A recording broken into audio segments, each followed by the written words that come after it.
Who has the best sign? Let's see. They're all pretty good. So, okay.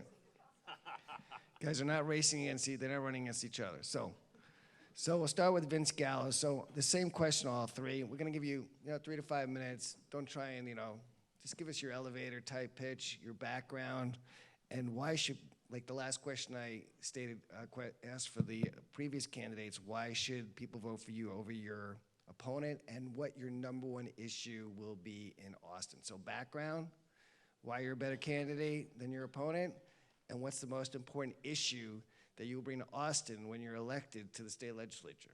Okay, just to clarify, is this it for us then? That's it. Okay. Make it good.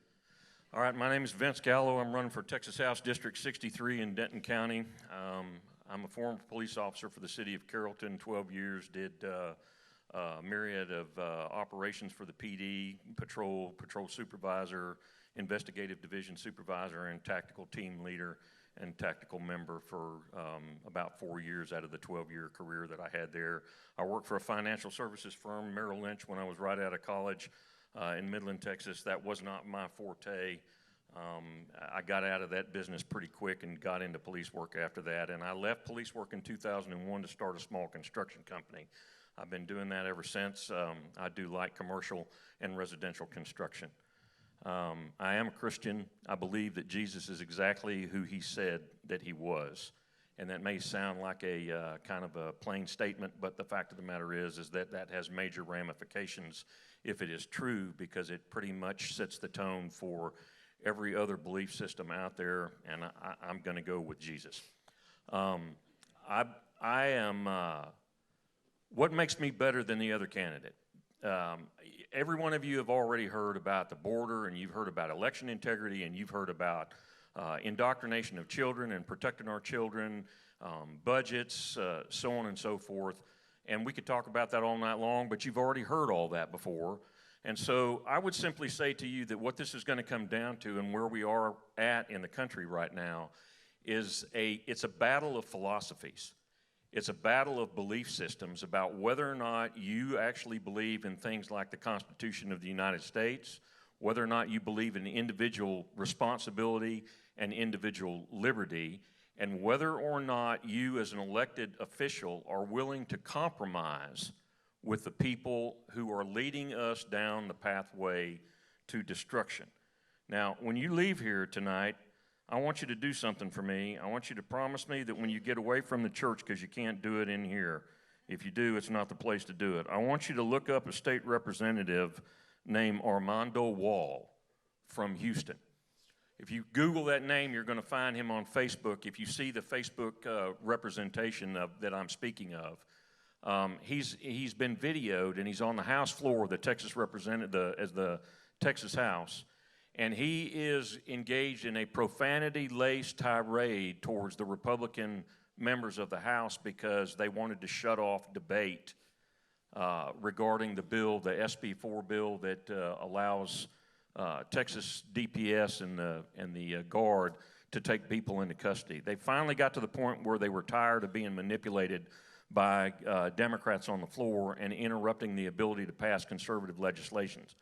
He's looking at your Republican legislators and he's calling them mother you-know-whats and other profanity-laced statements to these people. And your Republican legislators are standing there watching him do this. They don't raise an objection whatsoever.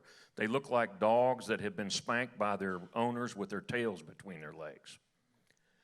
These are the people, my opponent, Mr. Bumgardner, and many other Republicans who are in the Texas House are trying to tell you people that it is necessary for them to compromise and work with Democrats who refer to them in that kind of language on the floor. These are the people that are going to tell you that you need to compromise with radical gender ideology activists that go to the House and bend over and bare their backside, their exposed backside, while they're wearing a skirt as a man and telling their elected representatives that they need to be represented and their ideologies need to be incorporated into our schools and our courtrooms and our boardrooms. So what you have to ask yourself is whether or not when you elect somebody who says, I am a conservative Republican, in my opponent's case, a true conservative, if I'm an elected conservative and I call myself that, and then I go to Austin and I vote for a speaker who utilized the Democrat caucus to become the Speaker of the Texas House, if I vote for Democrat chairs, if I vote to impeach a guy who is the only Attorney General in the United States really that has tried to stand up to the federal government, if you vote for people that are going to take you down that road, they're taking you down the road to national destruction. So this isn't about border or election integrity or about budgets or about school education or any of those things in and of themselves. This is about whether or not you're going to elect people who understand that we are in a literal battle for survival, and if you don't elect people who are going to stand up against the direction that these people are going to pull you in, you're going to lose your country, and there's no place else to run. There is nowhere else to go. The one thing that will define whether or not the United States survives or not is whether or not your elected representatives, and the thing that I find most important is whether or not your elected representatives understand the difference between the rights that are granted or not granted but guaranteed to the states under the Constitution, and the fact that the federal government was put in place to guarantee those rights, not to take them away from you.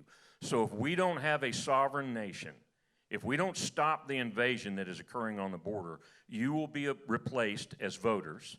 There will never be another Republican president. You won't have a Republican governor.